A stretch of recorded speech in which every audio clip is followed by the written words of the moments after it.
Ada iklan artis kita lah. Jual perfume kan, jual perfume. Jual minyak wangi. Alhamdulillah laku. Nak sebut Alhamdulillah pun sebut salah kan? Yelah. Masya Allah ke Astaghfirullah laku kan? Okey. Alhamdulillah lah kan? Segala puji bagi Allah. Laku. Tapi dengan cara yang haram.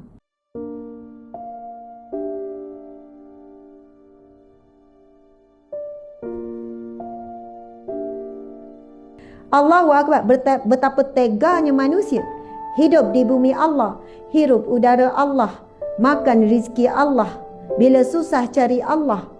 Tetapi masih tega berjalan di muka bumi Allah dengan sombong. Maksud dengan sombong apa? Ya Allah, dengan melakukan kemungkaran secara terbuka. Masya Allah. Ada orang buat maksiat tertutup kan? Kurang-kurangnya bukan kata bagus, tapi buat maksiat tertutup. Tapi hari ni manusia buat maksiat terbuka. Share pula di media sosial. Allahu Akbar. Ada iklan artis kita lah. Jual perfume kan, jual perfume. Jual minyak wangi. Alhamdulillah laku. Nak sebut Alhamdulillah pun sebut salah kan? Yelah. Masya Allah ke Astaghfirullah laku kan? Okey. Alhamdulillah lah kan? Segala puji bagi Allah. Laku. Tapi dengan cara yang haram. Macam mana cara yang haram? Saya tengok iklan tu kan. Cuba kamu cari hadis Nabi tentang wanita bau wangi ni, pakai minyak wangi ni. Ancaman ni bagi wanita bau wangi. Sebab cara dia buat iklan tu, mungkin ada orang akan tahulah ni kan. Ustazah tuju pada siapa. Dan memang nak suruh sila terasa pun. Sila terasa, sila sentap.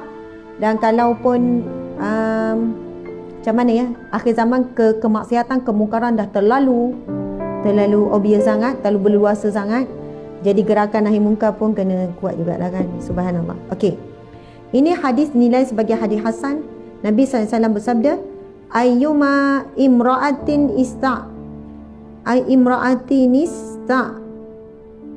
tarat famarrat ala qaumin liyajidu min rihiha fahiya zaniyah. Mana-mana perempuan yang mengenakan wangian dan berjalan melewati satu kaum dan didapati bau daripadanya, maka perempuan itu adalah penzina. Zaniyah, penzina. Seolah melakukan dosa zina. Seterusnya Imam Al-Munawi rahimahullah berkata, dan perempuan jika mengenakan wangian lalu melewati satu majlis yang ada padanya terdapat lelaki, maka ia mampu menaikkan syahwat lelaki dan mendorong untuk memandang ke arahnya, maka setiap yang memandang ke arahnya, maka matanya telah melakukan zina. Perempuan itu mendapat dosa kerana telah memancing pandangan ke arahnya dan menjadikan hati lelaki tidak tenang, makanya ia adalah sebab berlakunya zina mata, ia termasuk penzina. Allahu Akbar. Kita tengok pada kesimpulan ni Jabatan Mufti Wilayah ya. Kami berpendapat bahawa wanita boleh mengenakan sedikit yang tidak terzahir baunya. Lalu ada orang tanya, buat apa pakai kalau tak bau? Dan tujuan pakai minyak wangi untuk bau-bau wangi. Mengenakan sedikit dengan tujuan hilangkan bau busuk. Itu okey. Okey, badan dia berbau dengan tujuan ni. Lepas tu dia tanya orang sebelah, ada bau wangi tak? Tak ada. Okey lah. Ada bau busuk pun tak ada. Okey lah. Masya Allah. Begitu juga dibolehkan bagi pemakaian bedak ketiak kan, pakai bedak. Kan ada bedak bau wangi. Bedak tu kan dia bukan kuat sampai maksudnya deodoran, sabun dan sebagainya. Elakkan dari menggunakan wangi yang kuat baunya sehingga boleh menarik perhatian lelaki ajnabi, menyebabkan fitnah. Sekian. SS Datuk Dr. Zulkifli Muhammad Al-Bakri Mufti dan Persekutuan. Okey. Perbincangan ulama tu panjang. Saya cerita pasal iklan ni, dia buat iklan macam ni. Okey, dia sembur minyak wangi. Kan, dia sembur minyak wangi yang dijual tu lah. Lepas tu dia melewati kumpulan manusia. Bila dia jalan tu semua memandang.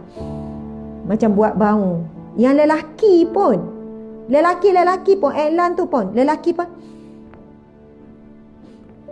Bila cium tu semua pusing. Bila dia jalan je semua orang. Faham tak? Kan dulu selalu keluar iklan TV macam tu kan. Bila pakai wangi, saya tengok yang tu free hair macam bukan Islam. Tapi ni pakai tudung elok. Allahu Akbar. Kita kata apa ni? Saya bersangka baik. Mungkin dia tak tahu kok hukum dia ni.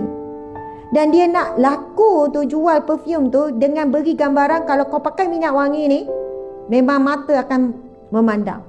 Akan perhatian lelaki pun akan, dan berakhir pada perhatian seorang lelaki yang jatuh cinta dengan, sampai merenung, macam itulah kan. Subhanallah, Allahu Akbar. Saya boleh katakan bukan perempuan tak boleh jual minyak wangi, bukan tak boleh elam minyak wangi, tapi boleh guna cara wangian ni sangatlah wangi. Lepas tu mungkin ditunjuk pada kain telekung ke, berwangian kita dengan Allah kan, wangi di rumah.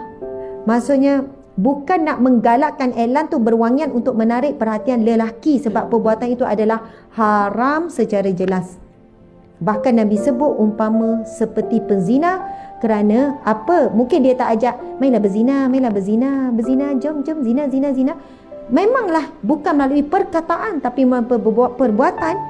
Saya pernah tanya orang lelaki, saya tanyalah orang lelaki kat sini, kalau melintahlah seorang perempuan berbau sangat harum, para lelaki yang ada di sini, jujurlah, tertarik tak?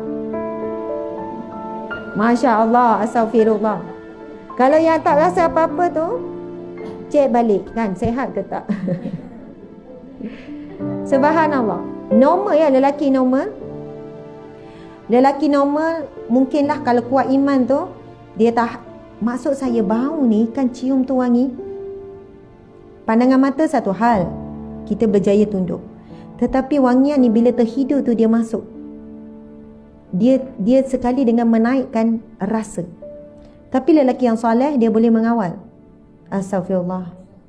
Tetapi sekiranya kerana wangian wanita tu, lelaki ni naik terangsang dan dia buat dosa bukan dengan wanita tu, dengan wanita lain.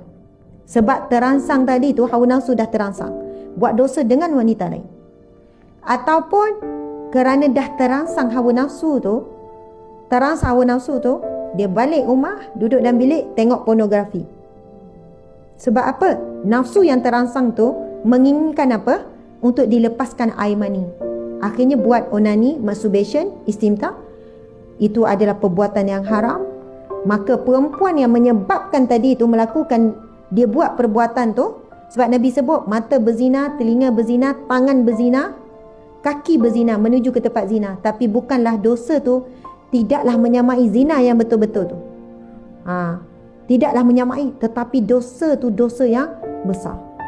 Jadi orang perempuan pakai wangi, tak tahu dia telah memancing nafsu berapa ramai orang lelaki yang mencium bau wangi tu. Kalau lelaki-lelaki yang kuat, alhamdulillah. Tapi kalau lelaki-lelaki itu telah memancing hawa nafsu dan dia mencari ruang untuk melepaskan hawa nafsu, maka wanita ini dia telah melakukan dosa, kata apa, dosa jariah, dosa yang berjalan. Dia tak buat dosa, lepas tu dia balik, dia solat, tapi sebab bau wangi tadi itu telah memancing hawa nafsu dan menyebabkan lelaki tersebut ataupun ni membuat dosa disebabkan telah terpancing tadi. Itu yang disebutkan dalam hadis Nabi, barang siapa yang menganjurkan sesuatu dosa, yang menjadi asbab sesuatu dosa, dia akan menanggung dosa tersebut dan dosa orang yang melakukannya. Subhanallah, Allahu Akbar. Sebab bibir ni, orang lelaki, bibir perempuan, tadi tanya wangi, tengok bibir yang munggil, yang merah, macam mana orang lelaki? Apa perasaan? Tak ada perasaan. Oh, pakai mask. Ni maksud saya buka sekarang kan. Ustaz ni, nama apa dah ni? Yang Cina ni. Sial dia. Selalu panggil Ustaz Cina. Syamirul. Umur berapa Syamirul? 24. Tengok perempuan bibir merah apa semua. Rasa macam mana? Astagfirullah, nak jawab apa payah. Sekarang jawab jujur, orang kata teruk sangat. Tak, menarik tak perempuan bibir merah apa semua? Menarik tak? Air menarik, tengok. Air menarik. Berbanding kalau ada dua wanita, bibir merah, bibir biasa, mana lagi menarik? Bibir merah tu kan boleh menaikkan hawa nafsu, syahwat. Kadang-kadang lelaki melihat wanita, dalam fikiran dia boleh fikir imajinasi macam-macam. Bila dia tengok bibir wanita sedang bercakap, dia bukan sekadar itu. Kalau tak mampu mengawal, dia bayangkan lebih daripada itu. Dan dia boleh menelanjangkan wanita dalam fikiran dia saja dengan melihat luaran. Na'udzubillah min zalik. Maksudnya risiko perempuan yang dah pakai ketat dengan yang bertutup, risiko lebih tinggi yang pakai ketat lah, sebab dah nampak. Tak payah nak bayar lebih-lebih, dah nampak dah bentuk. Sebab itu subhanallah berusaha tu. Tapi kalau kita tak pakai, kita tak tujuan, tetapi lelaki tu tetap terangsang, bukan tak dosa kita dah. Faham ya? Bukan dosa kita dah, itu dosa dia dah. Tapi kalau asbab kita lah. Kalau hari ni bukannya mata kan, gitu-gitu kan kelip. Pakai niqab tapi mata sangat cantik. Tujuan pakai niqab untuk tidak menarik perhatian, tetapi lagi menarik perhatian kerana mata tu adalah tarikan, mata dengan mulut tarikan yang kuat bagi wajah lelaki ataupun perempuan. Saya bukan tujukan kepada wanita pakai niqab saja, semua wanita lah. Cuma bila pakai niqab, keinginan lelaki untuk melihat kecantikan wanita tu kadang-kadang lebih. Dan bila mereka tengok mata yang dicantikkan berlebih-lebihan, mereka membayangkan lebih lagi. Subhanallah, Allahu Akbar. Sama ada pakai niqab ke tak pakai niqab, maksudnya biarlah wajah kita tu yang natural, kecuali mungkinlah pakai bedak sikit ke, pakai sunblock ke, pakai krim untuk menutup celah. Itu kalau kita baca yang ditulis oleh Jabatan Mufti Wilayah Perak, dibenarkan syarak supaya ada keyakinan diri, supaya diri tu lebih bersih, kemas dengan tujuan tersebut, lebih kemas, lebih bersih, lebih berkeyakinan. Tetapi jangan sampai bertabarruj. Jangan sampai bertabarruj. Yang wanita hari ni ramainya sampai peringkat tabarruj tu.